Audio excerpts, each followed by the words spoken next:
और आइए अब बात करते हैं दिल्ली में मासूमों की सुरक्षा की। गैंगरेप जब कांड हुआ था तो उसके बाद लगने लगा था कि शायद सुरक्षा को सुनिश्चित करने की कोशिश की जाएगी।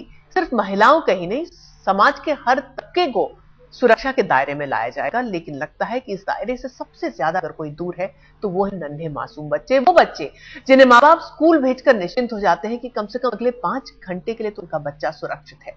लेकिन राजधानी में हुई 2 घटनाओं ने इस भरोसे को भी तार तार कर दिया है।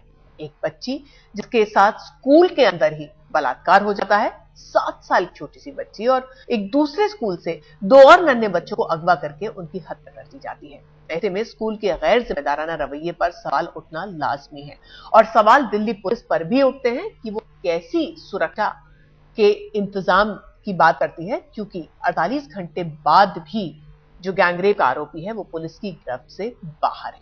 सबसे पहले आपको दिखाते हैं कि कैसे दिल्ली में 2 मासूमों को स्कूल से अगवा करके उनकी हत्या कर दी गई और माँ बाप बिलखते तरस रह गए।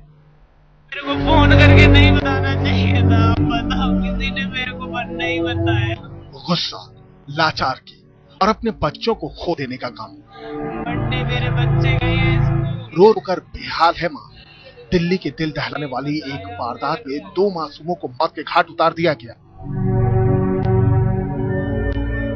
26 फरवरी को उन्हें स्कूल से अगवा किया गया और फिर 4 दिन बाद उनकी मौत की खबर घर पहुंची। वालों को क्या मेरे को फोन करके नहीं बताना चाहिए था, बताओ, किसी ने मेरे को नहीं बताया। दोनों ही बच्चे एक ही स्कूल में पढ़ते थे। रोज उन्हें माँ स्कूल से लाया करती थी, लेकिन अगवा करने वालों ने बड़ी ही शातिर चाचली थी।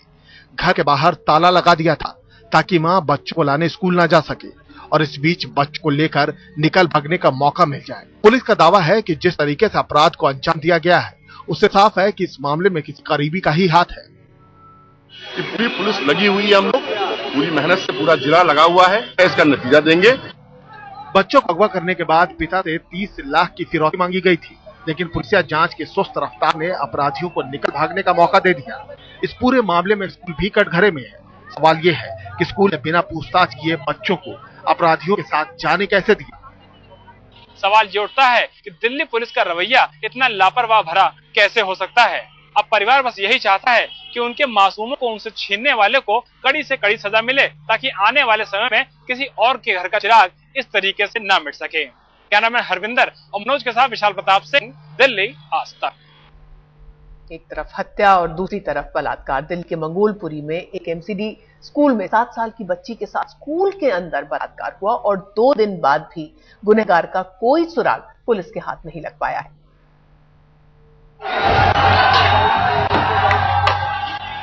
ये तोड़फोड़ और हंगामा भले ही जायज न हो, लेकिन इस आक्रोश की वजह जायज है। एक बेहद ही घिनौनी वारदात की वजह से यह हंगामा बरपा है। दूसरी क्लास में पढ़ने वाली 7 साल की बच्ची से स्कूल में बलात्कार हुआ। इस घटना को 48 घंटे से ज्यादा हो चुके हैं, लेकिन अब तक कोई गिरफ्तारी नहीं हुई है।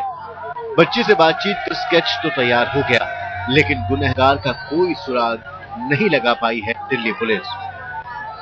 अभी इन्वेस्टिगेशन हमारी फोकस्ड है उस स्कूल में जितने भी लोग हैं जो स्कूल से कनेक्टेड हैं, चाहे वो टीचर्स हों, चाहे स्टाफ हों या स्कूल की किसी भी एक्टिविटीज से जुड़े हुए लोग हों। राज्य और केंद्र सरकारें इस वाकये पर अफसोस जता चुकी हैं। कड़े कानून की वकालत भी हो रही है। मेयर है उससे किरण वालिया जी बात की है और chief secretary MCD DCP police को भी कह दिया। अब काम कर रहे हैं। मैंने इंस्ट्रक्शन दे दी है पुलिस को। कल भी मैंने पार्लियामेंट में कहा है, इस केसेस में महाराष्ट्र के केस में बोल रहा था, इस केसेस में हमारे को बहुत सीरियसली देखना होगा। क्या कड़े कानून बना देने भर से ही सुरक्षा की गारंटी हो जाएगी? बार बार दिल्ली छलनी होती है और हर बार महिलाओं और बच्चियों की सुरक्षा के पुख्ता दावे अपराधियों के सामने धराशायी होते नजर आते हैं। सवाल यह है कि क्या इस घटना के बाद माँ बाप बच्चियों को स्कूल भेजने में नहीं घबराएंगे? दिल्ली के मंगोलपुरी इलाके में एमसीडी स्कूल में हुए रेप के मामले में पुलिस के हाथ अभी खाली के खाली है। यही वजह है कि पुलिस अब स्केच के द्वारा आरोपी तक पहुंचने की कोशिश कर रही है। हालांकि पुलिस जांच जरूर कर रही है और कई लोगों से उसने पूछताछ जरूर की है, लेकिन अभी तक पुलिस के पास कोई क्रूशल क्लू नहीं है। कैमरामैन विपिन और राम किनकर के साथ चिराग गोठी, दिल्ली, आज तक। और सवाल यही उठता है कि आखिर कब तक सुरक्षा की सिर्फ बात होगी, असली सुरक्षा कब मुहैया कराई जाएगी, कब माँ बाप अपनी बच्चियों को लेकर, अपने बच्चों को लेकर निश्चिंत हो सकते हैं कि हाँ ये अकेले जा सकते हैं, कम से कम स्कूल तो सुरक्षित रहकर जा सकते हैं। इसी मुद्दे पर बात करने के लिए खास तौर पर हमने आमंत्रित किया है 4 बेहद खास मेहमानों को। बीजेपी की तरफ से हमारे साथ होंगी शायना एनसी, संजय झा होंगे हमारे साथ, हमारा कांग्रेस.com के फाउंडर हैं, ये लेखक भी हैं, ये हमारे साथ जुड़ेंगे। आमोद कंठ आप जुड़ेंगे, फॉर्मर जॉइंट सीपी हैं दिल्ली पुलिस के, और साथ ही साथ मधु किश्वर जी सोशल एक्टिविस्ट हैं। इन सब से बात करेंगे, लेकिन शुरुआत संजय जी आप ही से करते हैं। कांग्रेस के साथ आप जुड़े हुए हैं, और जब दिल्ली का गैंगरेप केस हुआ था उसके बाद जितने आश्वासनों की झड़ी लगी थी, तब लगने लग गया था कि शायद अब हम सॉल्यूशंस ढूंढने की तरफ आगे बढ़ रहे हैं। समाधान तो कोई हुआ नहीं, वारदात 2 और हो गई, और इतनी घिनौनी ये वारदात है, रूह कांप जाती है उन बच्चों के बारे में सोच के। रितुल, मैं यही कहना चाहूंगा कि जो भी हो रहा है दिल्ली में, और मुझे अच्छी तरह याद है जब दिसंबर में भी बहुत वो भयानक कांड हुआ था, उसी वक्त निरंतर उसके बाद भी दिल्ली में आप देखेंगे कि बहुत ही शर्मनाक और दुर्भाग्यपूर्ण हादसे हुए हैं। देखिए, सच्चाई यही है और हकीकत यही है कि मैं समझता हूं कि पिछले 10, 15, 20 साल में जो भारत ने जिस तरीके से प्रगति किया है अर्थव्यवस्था में, लेकिन हमें यही भूलना चाहिए कि साथ में जो कहते हैं कि एक सोशल रिफॉर्म्स या पुलिस रिफॉर्म्स या हमारे जो एडमिनिस्ट्रेशन में जो इम्प्रूवमेंट होना चाहिए वो संजय जी मुझे माफ कीजिए, संजय जी माफ कीजिए, मैं आपको रोक रही हूँ। पुलिस रिफॉर्म्स, एडमिनिस्ट्रेटिव रिफॉर्म्स, इन तमाम बातों पर बात करने के लिए हमारे साथ मधु किश्वर जी भी हैं, आमोद कांठ जी भी, हम उन दोनों से बात करेंगे। लेकिन अगर सिर्फ हम सरकार की बात करें जिसका बेसिक काम होता है, या फिर पुलिस की बात करें जिसका बेसिक काम होता है सुरक्षा मुहैया कराना, और सरकार अगर फिर बार बार नाकाम होती है, किसको जिम्मेदारी दे?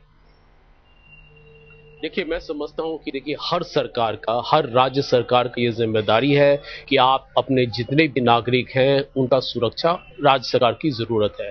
लेकिन मैं समझता हूं कि देखिए आप जो ये हादसे देख रहे हैं, आप अभी दिल्ली की बात कर रही है रितुल, मैं समझता हूं कि ये तो आप देखेंगे कि पूरे देश भर में, अभी भंडारा में जो हुआ है, महाराष्ट्र में, ये सब बिल्कुल गलत हो रहा है। और इसका कारण यही है, मैं समझता हूं कि एक तरीके से हमारे समाज में एक संतुलन नहीं है, और इसका कारण है कि एक असमानता आ चुकी है। जैसे हम देख रहे हैं कि कुछ लोगों को बहुत ही लाभ हुआ है, जिस तरीके से हमारा समाज जो भी एक अर्थव्यवस्था में परिवर्तन हुआ है, तो एक तरीके से समाज में एक आक्रोश है, एक गुस्सा है। आप देखिएगा दिल्ली को, मैं मुंबई में रहता हूं, कभी दिल्ली में भी रहा हूं, एक समय दिल्ली को लोग कॉस्मोपॉलिटन। संजय जी आपने अभी भी मेरे सवाल का जवाब नहीं दिया। आपने मुझे एक लंबी चौड़ी थ्योरी जरूर बता दी कि कैसे समाज बदल रहा है, कैसे असमानता बढ़ गई है और जिसकी वजह से अटैक्स हो रहे हैं, या कुछ भी आप कह लीजिए। लेकिन मेरा सवाल बड़ा ही सीधा था कि कहीं तो कहीं कुछ सरकार भी एक्ट करेगी, जैसे कि हमने दिल्ली गैंगरेप के टाइम देखा था, सुरक्षा बढ़ाने की बात की गई थी। मधु किश्वर जी भी आपकी बातों से मुझे सहमत नहीं लग रही थी, वो बार बार चले रहा थी। मधु जी, कोई तो जिम्मेदारी लेगा। देखिए, ये जो सोशल स्टोरीज है, मैं जरूर मानती हूं कि असमानता बढ़ गई या हैव्स एंड हैव नॉट का गैप बढ़ गया, लेकिन इन सबके बीच आप सुरक्षा को कैसे जोड़ रहे हैं? छोटे बच्चे, इतने वल्नरेबल बच्चे, उनके ऊपर अटैक्स। ये 2 बातें इसमें। सबसे पहले तो कि एक स्कूल के कंपाउंड में अगर रेप होता है तो ये व्यक्ति कोई मार्स से या चांद से तो उतर के आया नहीं कि उड़न तश्तरी में गायब हो गया, उसी इलाके का होगा, और शायद उसी स्कूल में उसका कोई रिश्ता होगा उस स्कूल के साथ। और 2 दिन में, अगर 2 दिन हो गए और पुलिस उसको पकड़ नहीं पाई, ये अपने आप में बहुत बहुत बड़ी नाकामी नजर आती है। दूसरा कि मुझे ये जिस तरह से ये दंगाई आए हैं, मेरा तो अनुरोध है आपसे भी रितुल कि इनको बिल्कुल भी आप जस्टिफाई मत कीजिए, क्योंकि ये डिस्ट्रैक्शन कर रहे हैं। पुलिस की बहुत सारी एनर्जी जा रही है इन दंगाइयों को रोकने में। जो लोग बस को फोड़ते हैं, बस जलाते हैं, आसपास में अस्पताल पे अटैक करते हैं, इसका मतलब उनके दिल में संवेदना कहीं नहीं है, तोड़फोड़ कर रहे हैं, आगजनी कर रहे हैं, नुकसान पहुंचा रहे हैं, और पुलिस की अटेंशन डिस्ट्रैक्ट कर रहे हैं। क्योंकि पुलिस को एक एडिशनल बहाना मिल जाता है इससे कि अरे देखिए हम दंगाइयों को संभालें कि रेप की इन्वेस्टिगेशन करें। और जो भी कोई सच में दुखी होता है वो जाके इस तरह से हुदड़ंगबाजी नहीं कर सकता। और मुझे लगता है कि ये जो हुदड़ंगबाजी की एक बड़ी फौज तैयार हो रही है, इसके लिए भी सरकारी नीतियां जिम्मेदार हैं। क्योंकि आपकी अगर पुलिस लॉलेस है तो जनता लॉलेस होगी। आपका स्कूल सिस्टम अगर फेल कर रहा है और ये बड़े पैमाने पर लफंगों की फौज तैयार कर रहा है। जी, ये बात बिल्कुल सही है कि सिस्टम का फेलियर हमें कई लेवल पे नजर आ रहा है। पुलिस के लेवल पे नजर आ रहा है, स्कूल के लेवल पे नजर आ रहा है, और जो एक बात संजय जी कह रहे थे कि शायद सोसाइटी के लेवल पर भी इन तमाम आयामों पर हम चर्चा करेंगे। शायना हमारे साथ जुड़ी हुई है, साथ ही साथ आमोद कंठ जी भी हैं। दोनों से बात इस ब्रेक के बाद।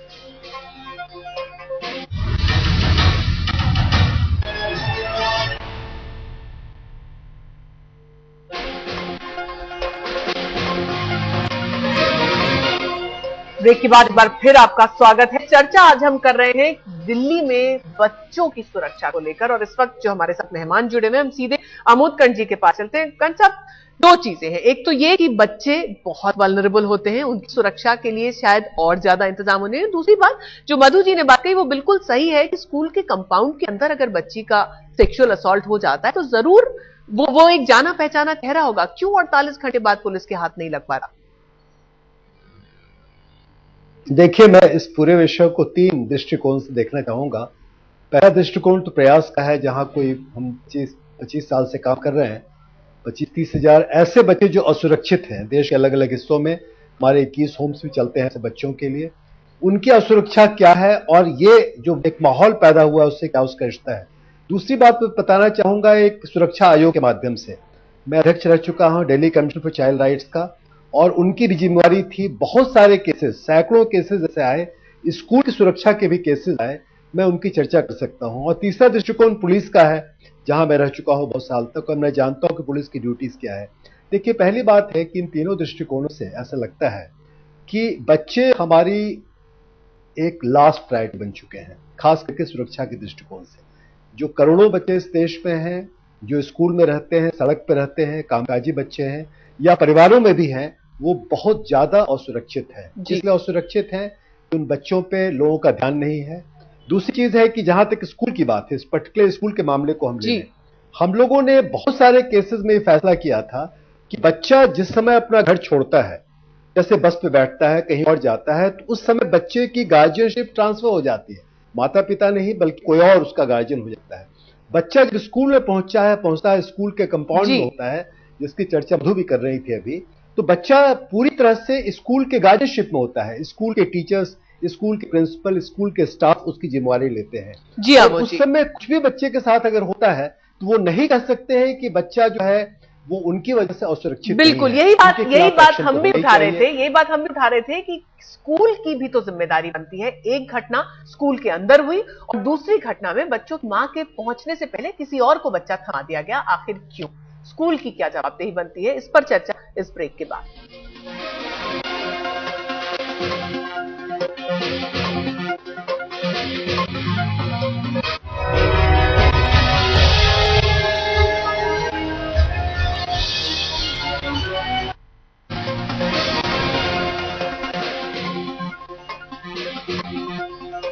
ब्रेक के बाद हमारी इस खास पेशकश में एक बार फिर आपका स्वागत है। हम बात कर रहे हैं बच्चों की सुरक्षा की, और ये बात की बहस इसलिए क्योंकि पिछले 2 दिनों में 2 ऐसी वारदात राजधानी में सामने आई है जिसने लोगों को एक बार फिर अंदर तक दहला कर रख दिया है कि आखिर इस शहर में सुरक्षित कौन है। छोटे बच्चे तो बिल्कुल नहीं। एक तरफ 2 बच्चों का स्कूल से अपहरण करके कत्ल कर दिया जाता है, तो दूसरी तरफ एक छोटी सी बच्ची का स्कूल के कंपाउंड के अंदर बलात्कार। हमारे साथ 4 खास मेहमान जुड़े हुए हैं। एक बार फिर से आपका परिचय सबसे करा दें। बीजेपी की तरफ से शाइना एनसी यहां पर मौजूद हैं, मधु किशोर जी हैं, social activist, farmer joint CP Delhi के आमोद कंठ जी हैं, और साथ ही साथ संजय झा भी हैं हमारा कांग्रेस.com की तरफ से। शाइना की तरफ हम इस वक्त रुख करेंगे। शाइना, जब गैंगरेप हुआ था, चलती बस में बलात्कार हुआ था, बहुत लंबी लंबी बहस, चर्चा, दुनिया जहां की चीजें हुई थी। मुझे तो इस बहस को आगे बढ़ाने में भी शर्म आ रही है कि इतना वक्त बीत गया लेकिन कुछ नहीं हुआ। दोबारा उसी बहस को लेकर फिर हम बैठ गए हैं। बिल्कुल, ये बहुत ही गंभीर परिस्थिति है और जिस ढंग से हम देख रहे हैं कि ऐसे हादसे खास तौर से माइनर्स के साथ, दिल्ली में आपने 2 केसेस का उदाहरण दिया, एक में जहां एक लड़की के साथ बलात्कार होता है स्कूल में, दूसरी तरफ किडनैपिंग्स। अभी तक जो अपराधी हैं वो गिरफ्त नहीं हुए हैं। जहां तक महाराष्ट्र का सवाल है, मुझे लगता है कि पूरे देश में सबसे शर्मनाक केस है तो वो भंडारा का केस है, जहां 3 माइनर्स 11, 9 और 6 उनके साथ बलात्कार होता है, फिर उनकी हत्या होती है और उनको एक वेल में फेंका जाता है। मुझे लगता है सवाल ये उठता है कि सुरक्षा किसकी जिम्मेदारी है? क्या लॉ एंड ऑर्डर एक स्टेट सब्जेक्ट या एक सेंट्रल सब्जेक्ट नहीं है? क्या कानून और कायदा, हम ये उम्मीद नहीं कर सकते हैं सुरक्षा सरकार से मिलेगी, सुरक्षा पुलिस फोर्स से मिलेगी? और जब हम बात करते हैं तो ऐसे अपराध के बाद कानून का खौफ क्यों नहीं है? हमारे फाइनेंस मिनिस्टर कहते हैं कि 1000 करोड़ का एलोकेशन है निर्भय फंड। मैं पूछना चाहती हूँ कि ये फंड अब किस ढंग से इस्तेमाल करना चाहते हैं? सबसे जरूरी है तो फास्ट ट्रैक कोर्ट, स्पेशल जजेस, ताकि जल्द से जल्द सजा मिले गुनहगार को। दूसरे तरफ पेट्रोलिंग, जहां पुलिस की आवश्यकता है। ये ऐसे केसेस हफ्ते हफ्ते चलते हैं और आपने अब तक किसी को गिरफ्तार नहीं किया है। जी शायद मैं मानती हूँ कि सबसे अहम है 24 घंटे में आपको आपके पुलिस फोर्स को एक्टिवेट करने की आवश्यकता है, ताकि हम पता करें कि ये गुनहगार हैं कौन और उनको कानून का खौफ क्यों नहीं। संजय जी से ये बात हम पूछते हैं। जब आप सही कदम लेते हैं तब आप सरकार से उम्मीद कर सकते हैं, नहीं तो एक सरकार जिसमें राजनीतिक इच्छा शक्ति नहीं, केंद्र में हो या प्रदेश में हो, मुझे लगता है कि परिस्थिति नहीं। ये सवाल मैं संजय जी से करना चाहूंगी, राजनीतिक इच्छा शक्ति की कमी यही लगने लग गया है अब, क्योंकि ठीक है हम मानते हैं कि शायद पुलिस फोर्स इतनी नहीं है जितनी होनी चाहिए, लेकिन खौफ ही नहीं है अगर कानून का, पुलिस का, तो अपराध रुकेगा कैसे? पासपोर्ट तो ट्रैक की बात हम तब करेंगे जब पहले अपराध तो रुके। देखिए ऋतु, मैं समझता हूं कि आज जिस गंभीर विषय के बारे में हम चर्चा कर रहे हैं, सच कहिए और मैं आपको, हकीकत यही है कि इसका समाधान बहुत लोगों ने कहा है, लेकिन इसका एक दिन में कुछ भी परिवर्तन, यदि हम उम्मीद करते हैं कि हमारा समाज अचानक कल सुबह उठ के हमको लगेगा कि सब कुछ ठीक हो गया, वो होने वाला नहीं है। क्योंकि यहाँ पर एक माइंडसेट की भी इश्यूज है, कुछ कानून के इश्यूज हैं, और आपने जो सही कहा है, ये बाकी पैनल ने जो कहा है उन सबके साथ मैं सहमत हूँ कि हर संस्था, हर सामाजिक संस्था, चाहे वो केंद्र पे हो या राज्य सरकार की हो या जो भी और भी जो सोशल इंस्टीट्यूशंस हैं, हर जगह एक परिवर्तन लाना बहुत जरूरी है। क्योंकि देखिए ये एक सामाजिक समस्या है। और मैं मधु जी को जोड़ना चाहूंगी। देखिए मैं यहाँ पर आपको बंबई का एक उदाहरण देना चाहूंगा। आप देखिए कि हमारे जो शहर हैं, बड़े शहर जैसे दिल्ली और मुंबई हुए, यहाँ पर अमीरों की कमी नहीं है। और एक तरफ मुंबई जहां मैं रहता हूँ, यहाँ अमीर संजय जी मैं यहाँ मधु जी को जोड़ना चाहूंगी। हम ये बात सब मान रहे हैं, ये सारे पैनलिस्ट मान रहे हैं कि प्रॉब्लम है, पुलिसिंग का प्रॉब्लम है, सोशल प्रॉब्लम है, हर लेवल पे कहीं ना कहीं कमी है। लेकिन मधु जी, समस्याएं सबको पता है, समाधान किसी को नहीं पता। क्या कोई सॉल्यूशन है ही नहीं इस चीज का? हम कब तक ये कहते रहेंगे कि नहीं ओवरनाइट चेंज नहीं होगा? कभी तो बदलाव आएगा ना। देखिए, समाधान कोई रॉकेट साइंस नहीं है, बहुत आसान है। और समाधान सिंपली यही है कि पुलिस को थोड़ा जवाबदेह बनाइए और पुलिस की प्रोफेशनलिज्म बढ़ाइए, उसकी इन्वेस्टिगेटिव पावर, उसको पॉलिटिकली मैनिपुलेट करना छोड़िए और उसकी वीआईपी सिक्योरिटी से ड्यूटी हटा के उसको वाकई ही इन्वेस्टिगेशन के काम में लगाइए। और इन्वेस्टिगेटिव विंग जो है उसको अलग कीजिए पुलिसिंग विंग से। ये बस साधारण और बहुत ट्राइड एंड टेस्टेड फॉर्मूला है। नंबर 2, ये अगर सभी कह रहे हैं कि समाज की समस्या है वगैरह वगैरह, मेरी दृष्टि में ऋतुल इस वक्त जो हमें मैसेज देना चाहिए अपने जैसे अन्य नागरिकों को, वो ये कि वो समाज जो केवल पुलिस पे निर्भर रहता है वो जिंदा समाज नहीं होता। क्योंकि बहुत सी चीजें समाज की निगरानी में और समाज को भी जिम्मेदारी लेनी पड़ेगी।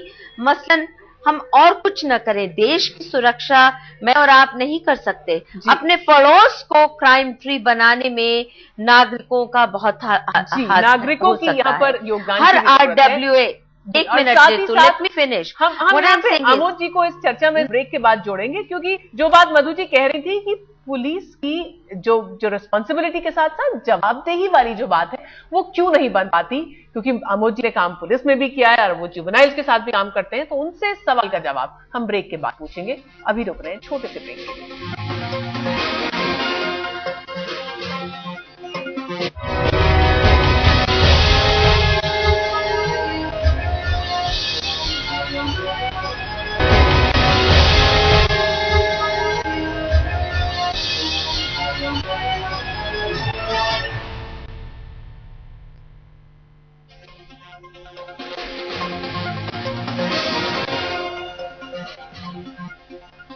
ब्रेक के बाद एक बार फिर आपका स्वागत है हमारी इस खास पेशकश में। हम सीधे चलते हैं आमोद कंठ जी के पास। आमोद जी, स्कूल की रिस्पॉन्सिबिलिटी एक मुद्दा है तो यहां पर जरूर होनी चाहिए, और दूसरी बात पुलिस की जवाबदेही दो, क्योंकि ये जो बात बार बार उठती है कि शायद कहीं वो अकाउंटेबल महसूस ही नहीं करती, इसीलिए ना तो अपराधी पकड़ में आता ना अपराध रुक पाता।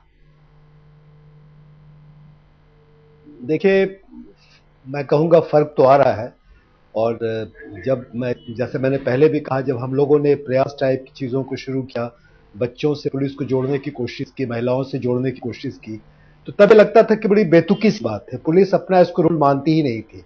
लेकिन आज पुलिस काफ़ी हद तक फोर्स हो चुकी है, आज की स्थितियां बदल रही हैं और पुलिस को महसूस करना पड़ेगा कि बच्चे, महिलाएं, ये तमाम लोग जो ऐसी स्थितियों में हैं, पुलिस की सीधी जिम्मेवारी है।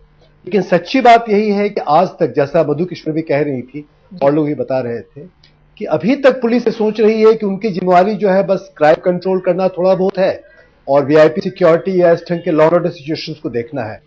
सच पूछिए तो सबसे बड़ी जिम्मेवारी पुलिस के मेन एक्टिविटी में, जो पुलिस का एक समझिए तो मेन स्ट्रीम एक्टिविटी है, वो ये है कि वो बच्चे, वो महिलाएं, वो लोग जिनको सुरक्षा की आवश्यकता है, जो एक ढंग से कहीं ना कहीं असहाय है, जो वल्नरेबल हैं, उनको कैसे पुलिस लुक आफ्टर करती है। हम शायना जी के पास जाना चाहते हैं। वो कुछ कहना चाह रही थी। शायना जी, क्या होना चाहिए हमको पता है, लेकिन होता तो नहीं है। देखिए, जब पुलिस को परफॉर्म करना है, हमने देखा है कि बहुत सारे केसेस में वो क्रैक करते हैं 24 घंटे में, 45 घंटे में। भंडारा का केस आप लीजिए, तो वहां जब माँ जाती है पुलिस स्टेशन में ये बताने कि मेरे बच्चे गायब है, तो पुलिस कहता है ये तो स्वाभाविक है, हम कुछ दर्ज नहीं करने वाले हैं। जो वही पुलिस को आप अकाउंटेबल बनाएं, जहां शासन का भी एक रिस्पॉन्सिबिलिटी है, एक अकाउंटेबिलिटी वो लेंगे पुलिस फोर्स से, सरकार लेगी वो रिस्पॉन्सिबिलिटी और वो अकाउंटेबिलिटी पुलिस फोर्स के जो गलत ऑफिसर्स हैं, जिन्होंने अपना काम नहीं किया, आप उनको सस्पेंड कीजिए। देखिए कि बाकी के पुलिस फोर्स में कैसा एक सिग्नल जाता है और एक मैसेज जाता है। मैं मानती हूं कि शायद हमारे पास जितना फोर्स होने की आवश्यकता है नहीं है, पेट्रोलिंग की आवश्यकता है। इसलिए मैं बार बार बोलती हूं कि जब बजटरी एलोकेशंस देते हैं तो प्लीज ये 1000 करोड़ सिर्फ women and child welfare department को एक बार और देंगे और फिर हम देखेंगे कि कोई पॉलिसी इंप्लीमेंटेशन नहीं होती है। जो आप सक्रिय रूप से चाहते हैं कि देश में लोग सुरक्षित रहे, तो सबसे पहले आपको कानून और लॉ एंड ऑर्डर सिचुएशन के ऊपर फोकस करने की आवश्यकता है। और अफसोस इसी बात का है कि होना क्या चाहिए यहाँ सबको मालूम है, लेकिन वो हो नहीं पाता, न सरकार की तरफ से, न पुलिस की तरफ से, और निशाना बनती हैं महिलाएं, निशान बनते हैं इस समाज का सबसे कमजोर तबका, बच्चे जो अपनी रक्षा खुद भी नहीं कर सकते। शायद बहस चलती रहेगी, लेकिन कोई समाधान निकल पाएगा ये फिलहाल नजर नहीं आता। बहुत बहुत शुक्रिया हमारे सभी गेस्ट का जो हमारे साथ इस चर्चा में जुड़े।